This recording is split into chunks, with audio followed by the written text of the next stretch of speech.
Mantan pelatih Uzbekistan Timur Kapadze memberikan komentarnya terkait keberadaan pemain naturalisasi di skuad Garuda. Hal itu ia sampaikan saat ditanya mengenai peluangnya menjadi juru taktik anyar timnas Indonesia. Timur Kapadze saat ini tengah berada di Indonesia. Dalam agendanya, ia dijadwalkan mengunjungi sejumlah daerah di tanah air. Di tengah rangkaian kegiatannya, Kapadze sempat menggelar konferensi pers bersama awak media. Acara tersebut berlangsung di Kompleks Masjid Istiqlal, Jakarta, pada Jumat 21 November tahun 2025.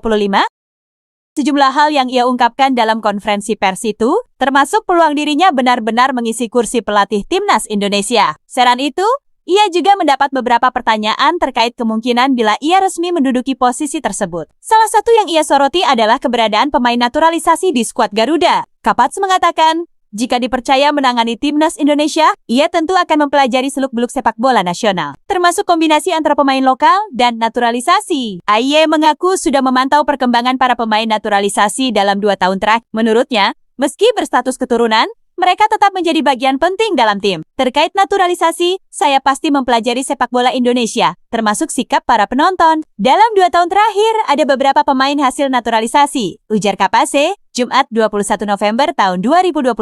Bagi saya, mereka sudah menjadi bagian dari tim. Pertanyaannya, apakah pemain lokal maupun naturalisasi siap mental untuk Indonesia? Tambahnya, lebih lanjut, pelatih berusia 44 tahun itu menyinggung pengalamannya saat membela tim nasional Uzbekistan. Ia bercerita bahwa pada era 2000-an, skuad Serigala Putih pernah memiliki 4 pemain naturalisasi. Ia mengungkapkan bahwa 4 pemain tersebut berasal dari Rusia.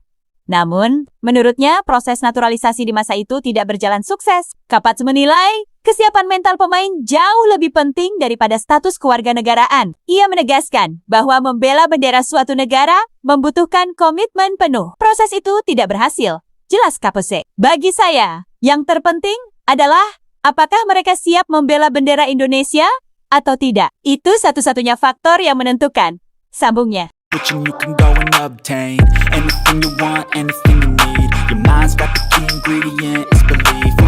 They'll deceive with the negativity. Ketua Badan Tim Nasional PSSI, Sumarji, mengungkapkan alasan dibalik penunjukan Nova Arianto sebagai pelatih kepala timnas U20 Indonesia. Nova Arianto akhirnya dipromosikan oleh PSSI untuk menangani timnas U20 Indonesia usai memimpin timnas U17 Indonesia di Piala Dunia U17 ke 2025 di turnamen tersebut. Nova Arianto dan anak asuhnya menciptakan sejarah dengan mencatatkan kemenangan pertama timnas Indonesia di Piala Dunia. Kepastian pengangkatan Nova Arianto diumumkan oleh federasi melalui konferensi pers yang dilakukan di GBK Arena, Jakarta, Kamis 20 November tahun 2025.